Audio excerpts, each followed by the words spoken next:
शनिवार की व्रत कथा। शनि भगवान की जय।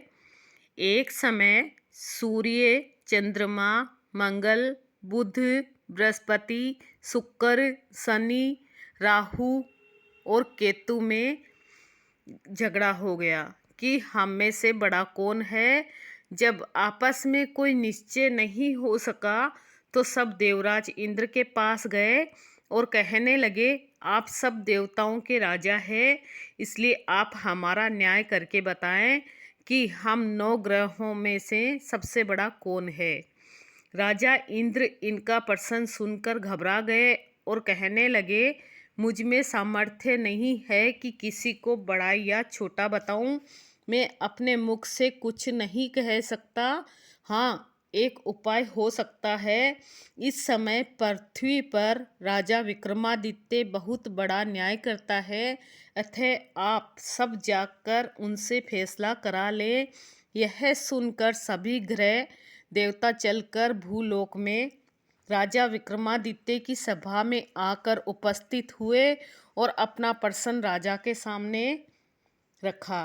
राजा उनकी बात सुनकर बड़ी चिंता में पड़ गए कि मैं अपने मुख से किसको बड़ा और किसको छोटा बताऊंगा, वही क्रोध करेगा। परंतु उनका झगड़ा निपटाने के लिए राजा ने एक उपाय सोचा और उसने सोना, चांदी, कांसा, पित्तल, सीसा, रागा, जस्ता, अभ्रक और लोहा धातुओं के 9 आसन बनवाए।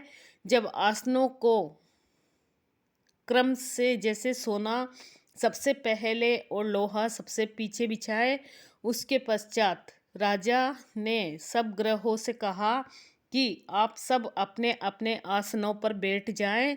जिसका आसन सबसे आगे है वह सबसे बड़ा है और जिसका आसन सबसे पीछे है वह सबसे छोटा जाने।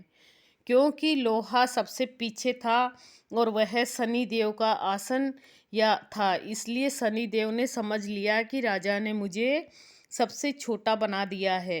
इस पर शनि को क्रोध आया और उसने कहा कि राजा, तू मेरे पराक्रम को नहीं जानता।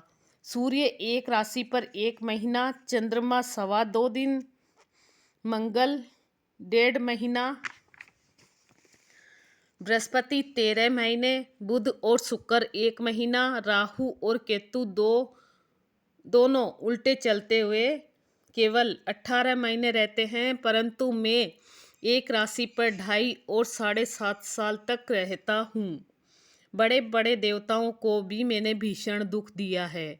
राम जी को 7.5 आई तो वनवास हो गया और रावण को आई तो राम और लक्ष्मण ने सेना लेकर लंका पर चढ़ाई कर दी, रावण के कुल का नाश कर दिया। हे राजा, अब तुम सावधान रहना।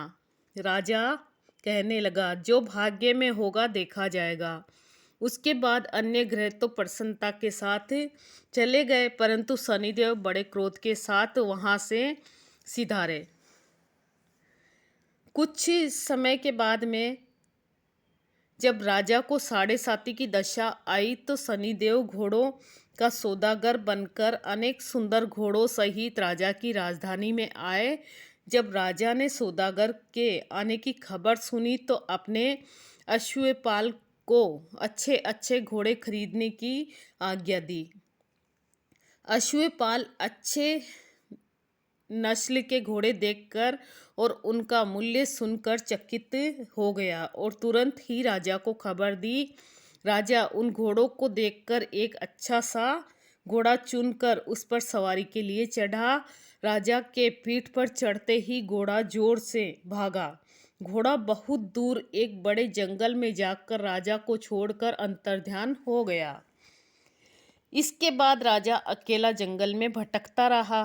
कुछ देर के पश्चात राजा ने भूख और प्यास से दुखी होकर भटकते भटकते एक ग्वाले को देखा। ग्वाले ने राजा को प्यास से व्याकुल देखकर पानी पिलाया। राजा की अंगुली में एक अंगूठी थी, वह उसने निकालकर प्रसन्नता के साथ ग्वाले को दे दी और शहर की ओर चल दिया। राजा शहर में पहुंचकर एक सेठ की दुकान पर जाकर बैठ गया और अपने आप को उज्जैन का रहने वाला तथा अपना नाम विक्का बतलाया। सेठ ने उसको कुलीन मनुष्य समझकर जल आदि पिलाया। भाग्यवश उस दिन सेठ की दुकान पर बिक्री बहुत अधिक हुई। तब सेठ उसको भाग्यवान पुरुष समझकर भोजन कराने के लिए अपने साथ ले गया। भोजन कराने के समय राजा ने एक आश्चर्य की बात देखी कि खूंटी पर हार लटक रहा है, वह खूंटी उस हार को निगल रही है। सेठ को कमरे में हार न मिला तो सबने यही निश्चय किया कि सिवाय विक्का के और कोई इस कमरे में नहीं आया, अतः अवश्य ही उसी ने हार चोरी किया है। 5-7 आदमी इकट्ठे होकर उसको फौजदार के पास ले गए। फौजदार ने उसको राजा के सामने उपस्थित कर दिया और कहा कि ये आदमी भला प्रतीत होता है, चोर नहीं मालूम होता, परंतु सेठ का कहना है कि इसके सिवाय और कोई घर में आया ही नहीं, अवश्य ही इसी ने चोरी किया है हार। तब राजा ने आज्ञा दी कि इसके हाथ पैर काट कर चौरंगिया किया जाए। राजा की आज्ञा का तुरंत पालन किया गया और विक्का के हाथ पैर काट दिए गए। कुछ काल व्यतीत होने के बाद एक तेली उसको अपने घर में ले गया। विक्का कोलू पर बैठा हुआ अपनी जुबान से बेल हाँकता रहा। कुछ वर्षों में सनी की दशा समाप्त हो गई। एक रात को वह वर्षा ऋतु के समय मल्हार राग गाने लगा। उसका गाना सुनकर उस शहर के राजा की कन्या उस राग पर मोहित हो गई और दासी को खबर लाने के लिए कहा और भेजा कि शहर में कौन गा रहा है। दासी सारे शहर में फिरती फिरती क्या देखती है कि एक तेली के घर में चौरंगिया राग गा रहा है। दासी ने महल में आकर राजकुमारी को सब बातें बता दी और वृत्तांत सुना दिया। बस उसी क्षण राजकुमारी ने यह प्रण कर लिया कि चाहे कुछ भी हो, इस चौरंगिया के साथ विवाह करना है। माता ने कहा, पगली यह क्या बात कह रही है? तुझको किसी देश के बड़े राजा के साथ परणाया जाएगा। कन्या कहने लगी कि माताजी, मैं अपना प्रण कभी नहीं तोड़ूंगी। माता ने चिंतित होकर यह बात राजा को बताई। जब महाराज ने भी आकर यही समझाया कि मैं अभी देशांतर में अपने दूत भेजकर सुयोग रूपवान एवं बड़े से बड़े गुणी राजकुमार के साथ तुम्हारा विवाह करूंगा, ऐसी बात तुमको कभी नहीं विचारनी चाहिए। कन्या ने कहा, पिताजी, मैं अपने प्राण त्याग दूंगी, परंतु दूसरे से विवाह नहीं करूंगी। इतना सुनकर राजा ने क्रोध से कहा, यदि तेरे भाग्य में ऐसा ही लिखा है तो जैसी तेरी इच्छा हो वैसा ही कर। राजा ने तेली को बुलाकर कहा कि तेरे घर में जो चौरंगिया है उसके साथ मैं अपनी कन्या का विवाह करना चाहता हूँ। अपने घर जाकर विवाह की तैयारी करो। राजा ने उसी समय राजकुमारी का विवाह चौरंगिया विक्रमादित्य के साथ कर दिया। रात्रि को शनिदेव ने विक्रमादित्य को सपने में कहा, राजा देखो, मुझको छोटा बतलाकर तुमने दुख उठाए। राजा ने क्षमा मांगी। शनिदेव ने प्रसन्न होकर विक्रमादित्य को हाथ पैर दिए। तब राजा ने कहा, महाराज, मेरी एक प्रार्थना स्वीकार करें कि जैसा दुख आपने मुझे दिया है ऐसा और किसी को मत देना। शनिदेव ने कहा कि तुम्हारी यह प्रार्थना स्वीकार है। जो मनुष्य मेरी कथा सुनेगा या कहेगा उसको मेरी दशा में कभी किसी प्रकार का दुख नहीं होगा, और जो नित्य ही मेरा ध्यान करेगा और चींटियों को आटा डालेगा उसके सब मनोरथ पूर्ण होंगे। इतना कहकर शनि देव अपने धाम को चले गए। राजकुमारी की आंख खुली और अपने पति के हाथ पैर देखे तो उसे बड़ा आश्चर्य हुआ। राजा ने अपना समस्त हाल कहा कि मैं उज्जैन का राजा विक्रमादित्य हूँ। यह बात सुनकर राजकुमारी अत्यंत प्रसन्न हुई। प्रातःकाल राजकुमारी से उसकी सखियों ने पूछा कि उसने अपने पति का समस्त वृत्तांत कह सुनाया।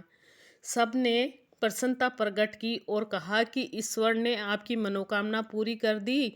जब उस सेठ ने यह सुनी तो वह सेठ विक्रमादित्य के पास आया और उसके पैरों में गिरकर क्षमा मांगने लगा कि आप पर मैंने चोरी का दोष लगाया, अतः आप मुझको जो चाहे दंड दे। राजा ने कहा, मुझ पर शनि देव का प्रकोप था, इस कारण यह सब दुख मुझको प्राप्त हुआ। इसमें तुम्हारा कोई दोष नहीं है। तुम अपने घर जाकर अपना काम करो। सेठ बोला कि मुझे तभी शांति होगी जब आप मेरे घर चलकर प्रीतिपूर्वक भोजन करेंगे।